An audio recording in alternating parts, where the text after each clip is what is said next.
Raffi sangat teliti memastikan area kerja dalam kondisi aman untuk memproduksi 340 ton alkohol lemak alami per hari.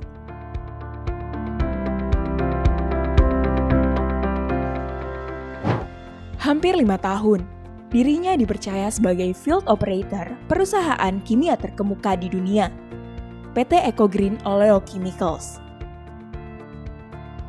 Saya masuk ATI Padang itu tahun 2015, jurusan Teknik Kimia Bahan Nabati, dan pada semester 4 itu Ecogreen ada buka lowongan ke kampus karena memang udah ada MOU. Alhamdulillah itu sebelum wisuda, setelah ujian komprehensif itu udah mulai bekerja, aktif bekerja di Ecogreen per 1 Agustus.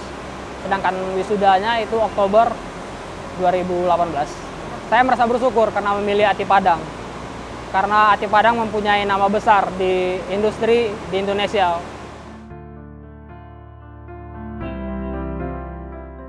Sama halnya dengan Pipit. Sebelum lulus dari Politeknik ST3 Bandung, dirinya sudah diterima di PT Testex Testing and Certification pada tahun 2006. Pipit terus mengembangkan karirnya hingga kini menjadi General Manager di perusahaan tersebut. Saya menyadarinya memang setelah bekerja ya bahwa ilmu yang didapat itu betul-betul aplikatif sekali kalau di sekolah vokasi, bukan hanya teori saja tetapi kami pun diajarkan untuk langsung prakteknya gitu. Jadi kami tahu kesesuaiannya seperti apa sehingga kami benar-benar siap bekerja gitu.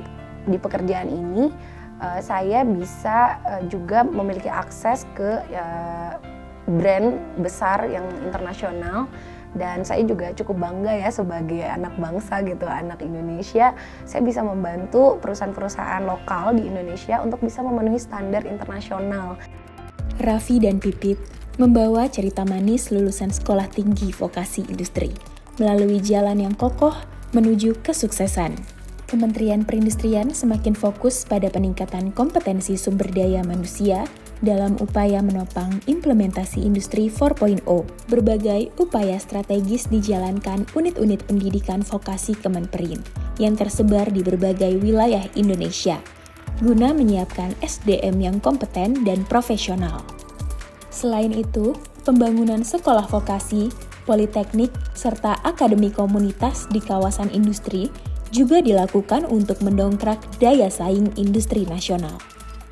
Kementerian Perindustrian sudah melakukan penyelarasan 34 program studi yang dibutuhkan industri, di antaranya teknik ototronik, audio-video, dan robotik yang dibutuhkan oleh sektor industri otomotif.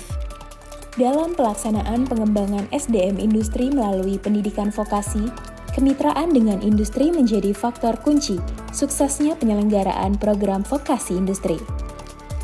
Ketersediaan SDM kompeten merupakan bagian investasi pengembangan industri. Indonesia dan ASEAN memiliki banyak potensi di sektor industri, mulai dari manufaktur hingga teknologi tinggi. SDM industri yang unggul akan mengarah pada peningkatan produktivitas dan inovasi yang dapat berdampak positif bagi kemajuan Indonesia, kawasan, dan global.